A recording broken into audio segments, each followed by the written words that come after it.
The Pentagon is intensifying its military operations in the Caribbean as a show of force against those drug cartels. 10 F-35 fighter jets have been deployed to Puerto Rico.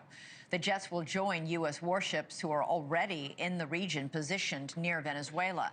The move is stoking tensions with the country, which accuses the United States of narco-terrorism. The Pentagon says the Venezuelan military planes flew near a U.S. Navy vessel in international waters on Thursday in a, quote, highly provocative move. This all follows a U.S. military strike on Tuesday on an alleged drug boat in the Caribbean. The president says that strike killed 11 terrorists with the Venezuelan gang Tren de Aragua. For more now, let's go to Stacy Zinn, the former head of the Montana Drug Enforcement Agency, and Kaj Larsen, a former Navy SEAL who led elite special operations teams on missions everywhere. Thank you both for joining us. Very quickly, Stacy, I want to start with you. Why Puerto Rico? Is it as a staging area throughout the Caribbean? Yes, and that's where the safest place for our planes to be located.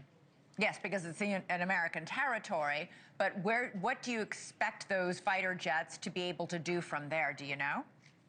Well, once you get information that there are multiple vessels that are deporting Venezuela, then they will launch from that area, and from there, we'll see what will happen. Kaj, we just saw this strike, this U.S. military strike on this cigarette boat that the administration says was carrying a large amount of cocaine. We're looking at video of that here. There's been a lot of debate this week about the legality of this. We don't know exactly who was on board, but the administration says it has not yet provided proof that 11 terrorist drug dealers were on that boat and there was a lot of cocaine on that boat. Do you think this is going to become an issue?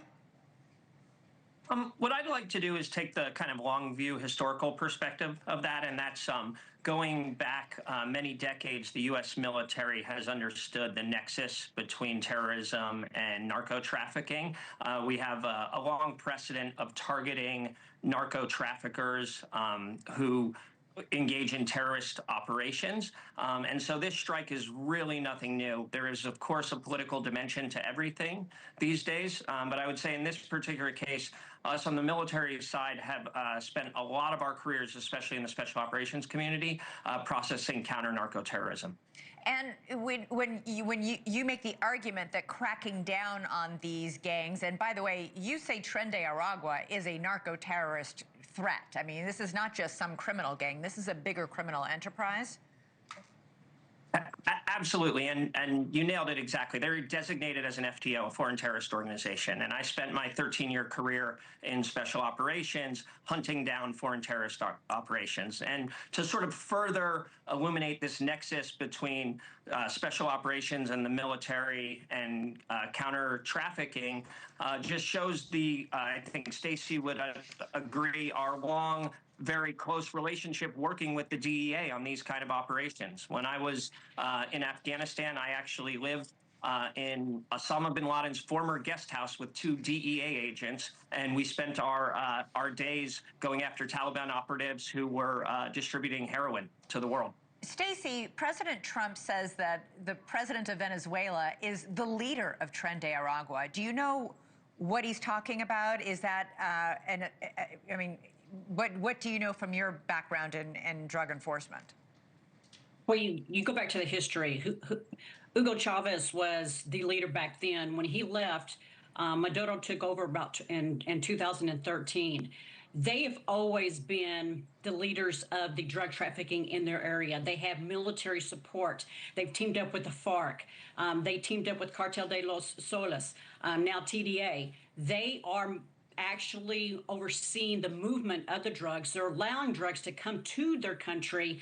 The individuals who well, they receive a tax for the drugs coming into their area, and then they allow permissions for the drugs to leave their country and to go into the United States. Right. Thank you for watching. Subscribe below and download our NewsNation app right now on your phone, and you will get fact-based, unbiased news for all Americans.